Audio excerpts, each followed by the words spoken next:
Alright, so like I was saying, glazing is really important because it can make or break your project. Sometimes you get some things that are immaculate and you glaze them and you can kind of ruin it, and sometimes you get some things that are just mediocre, or at least you think they're mediocre, and you glaze them and they turn out amazing. So like I said, glazing can make or break your project. If you want to look at the sample colors, you'll look at the little feet on the board, okay? You'll take off whatever color you find and you like. So say I take this one off. On the back it says cell green or celadon green. So then you'll look for the bucket. All too often I get students who go, Smith, where's the celadon green bucket? I don't know, they move all the time.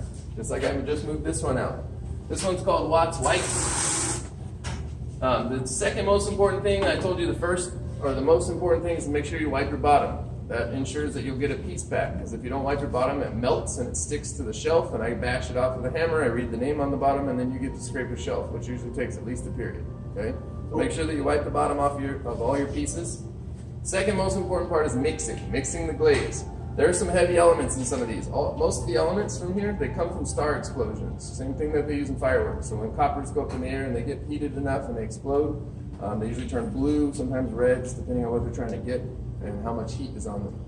I won't get too much into the star explosion thing, but know that most of these elements come from star explosions. Okay? So I'm going to mix the heck out of this.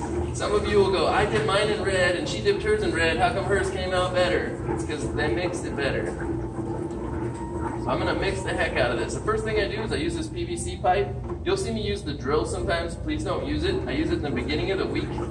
They have all glazes are a suspension. If you've taken chemistry, you'll know what that is. What it is it allows heavier elements like iron and things like that would normally sink straight to the bottom, but it allows them to suspend in water for a while. So I use, usually it's bentonite. Bentonite suspends some of these things in water, some of these elements, but it also allows this glaze to stick to your pot. So I'm mixing the heck out of this. You can notice, and I've already mixed this last period, I always scrape the stuff off the bottom first, then I mix, and then I switch directions, and I do it for another minute, usually like a minute each way.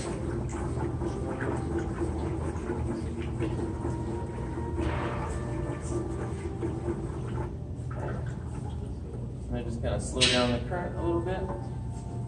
Make sure the pipe's out of your way. And please don't mix the pipes or change the lids, because it'll ruin the colors.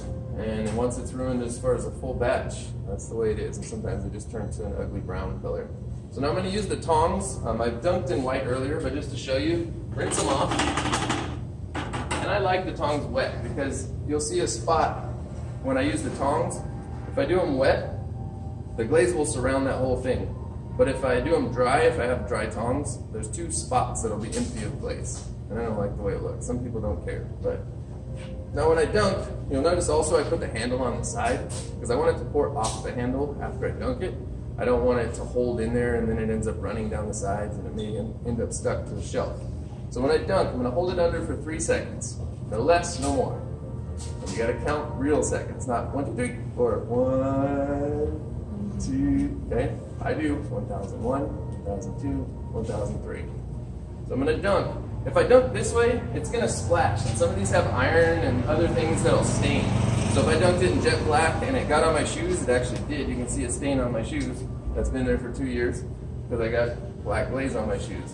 But I'm going to dunk this way so it enters slowly and it doesn't splash. So go in, pull all the way in. 1, 2, 3. Then I pour it out and I stand here for a second. And you'll notice it absorbs into the clay very quickly. So it'll dry in about 10 to 15 seconds. So most of it's dry at this point.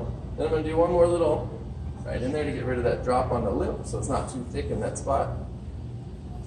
Be careful with the tongs too. Some of you will make some thin projects at some point in time in the year. The tongs can go pop a hole through it really quickly. So be careful.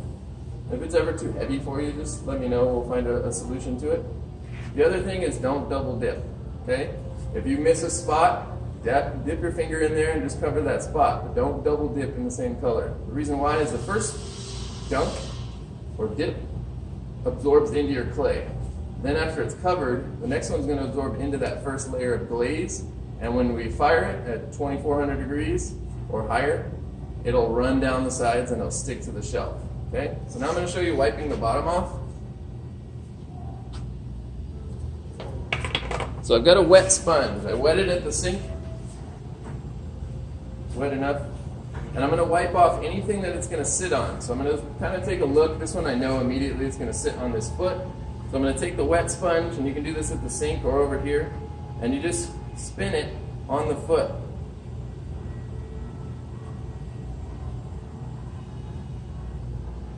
Kind of take a look at it, make sure the glaze is plenty far back and your lines are nice and straight. I find that if I just kind of press it into the sponge and do this, it makes a nice straight line.